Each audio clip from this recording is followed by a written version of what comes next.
Good morning, everybody. Today is President's Day, and it's gonna be just like any other Monday. Now we got the manure tanker in here. I don't know if I've shown this on video in here yet or not. I just got done with this right side. This was the really bad side for being rotted out. It was completely, the metal was completely gone all the way through like this entire area here. And around that got a little bad, so we got it completely sealed up now. And look at those welds.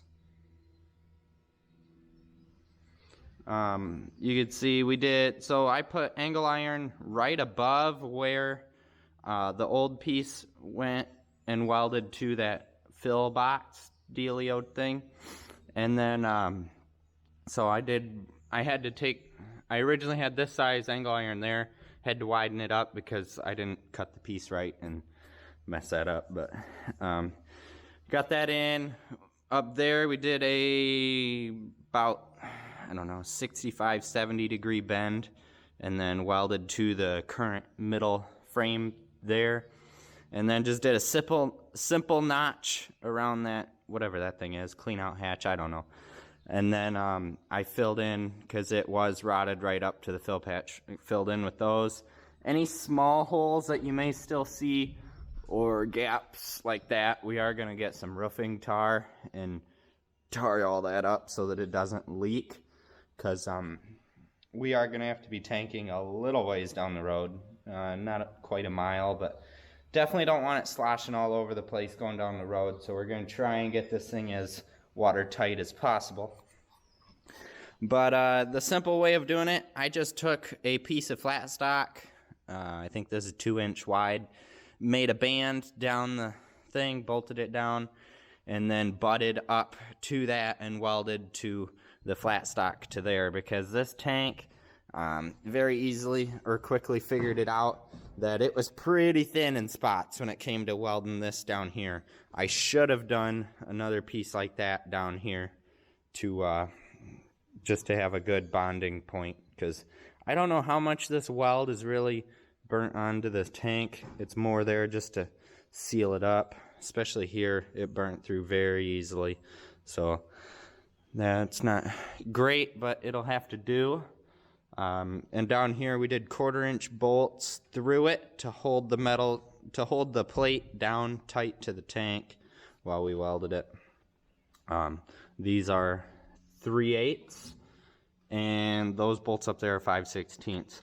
And believe it or not, only one of these holes I had to drill. This box is so rusted out.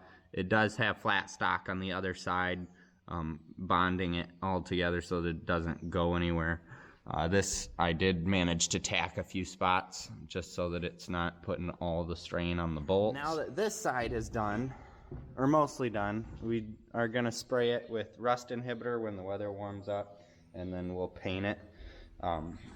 Hool does not sell that color paint to just as a retail, so we got to get it color matched at like Sherwin-Williams or something like that, as close as possible. And then we can paint this whole plate, because you really don't want to just leave it bare because you're hauling manure, so highly corrosive. And then also we plan on selling this tanker as soon as we're done with it this spring, so we want it to look good for the next owner as well. Anyway, back to our project at hand. Look at, I can stand here now. See, you can see that angle iron, and there was a brace there, so we had to get funny with it, but it's gonna work. This side is only really rotted out. It's rotted out about down to there, but we're gonna try. There is a piece of flat stock right here that is sitting up like this, and it curves down the tank. We're gonna try and replace it. Well, I don't know if we can. I was going to say we were going to try and do this side without taking it off, but there's holes there, so we're not going to be able to do that.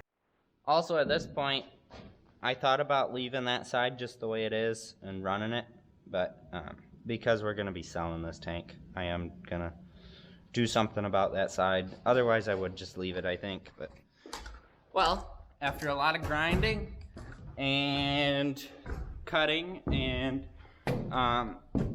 just overall whacking with a hammer. We have that cloth off on this side, and it's not great. So, yeah, we're gonna have to do a little bit on this side. I mean, it's not as bad as that side was, but we're gonna cut this back from probably right here. We'll cut it down to here, or we'll cut it, probably just make the cut down to there so that it's a solid piece on that side and a solid piece on this side. And then we will start shooting measurements. We'll get our angle iron mounted up. We got a lot more box to mount to on this side than we did on that side. That side was rotted out way longer than this side ever was. So my plan in the back, they mended a little bit on the back already with some separate pieces there, but there is a hole right there-ish. So what we'll do is we will cut another piece the width of those and run it up behind the box. Everything behind the box has new metal on it, so we only have to go up to there.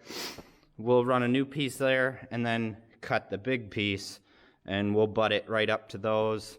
And they're not exactly the same, so we'll probably butt up to the big one and then take flat stock, run it over top of the seam, and weld on both sides of the flat stock, just to make a simple bond. And then down there we can do our little flat stock trick and make it work.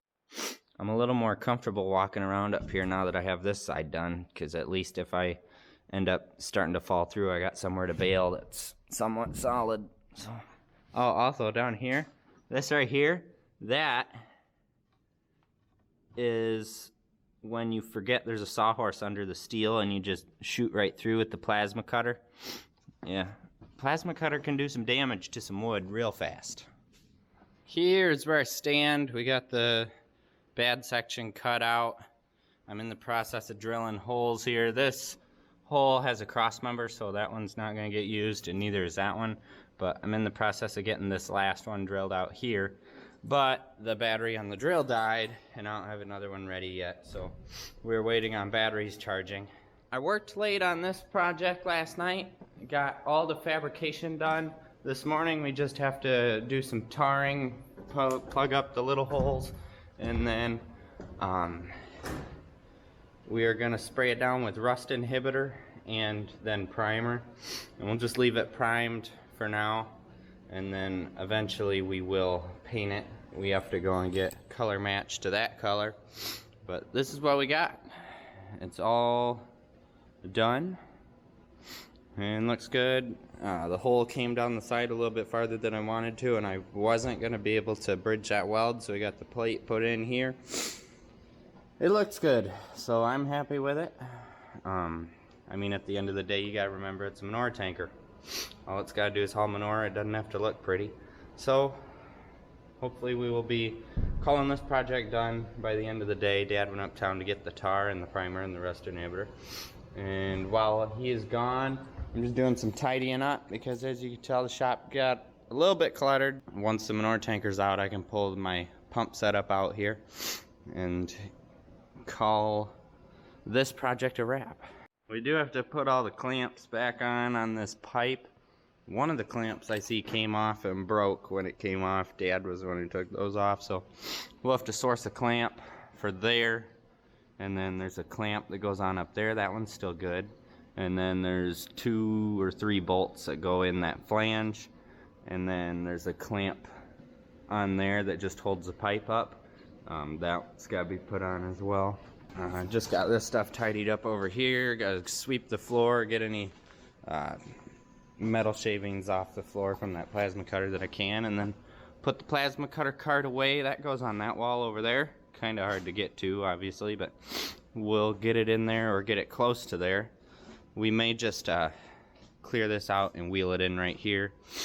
It's not a big deal if we block that little area, but I got the metal scraps from the big sheets all stacked on a pallet. Those are going to go out in the barn. We rarely use stuff like this, so it can go out where we don't need it. The little stuff I stacked on our little shelf here, so that is available on a daily basis. And then Well, I just pretty much organized this whole corner. Took everything off of this welding table, kind of sorted everything out roughly. I got this cart parked in here and all this stuff. Got better access to the air compressor and everything now, I think. Having this cart there instead up against the wall, I was able to push everything more that way. So I think we'll leave it like that. This is kind of... Well, you can see up there that it is now painted. And so this project is pretty much done. We do have one of those broken clamps like I had mentioned for right there that's we gotta get. And then we gotta put the clamp on up there tomorrow and put those bolts in. And then this thing is leaving. It's going out to get parked until it is time to use it. It is ready. I greased it and everything. So yeah, it's done. It's ready to go. I'm happy. This was the major project this spring, and now that it's done, for the most part, everything's downhill. We do got to do the seed disc openers on the drill. That's going to be the next real major thing, but other than that, that was the biggest. Thank you guys for watching. Please like, comment, and subscribe, and I'll see you next time. I'll be honest, Dad painted the tanker. I just went around and tidied up all the heavy clutter places in the shop. Still got that to do. And I still got to pick the returnables up.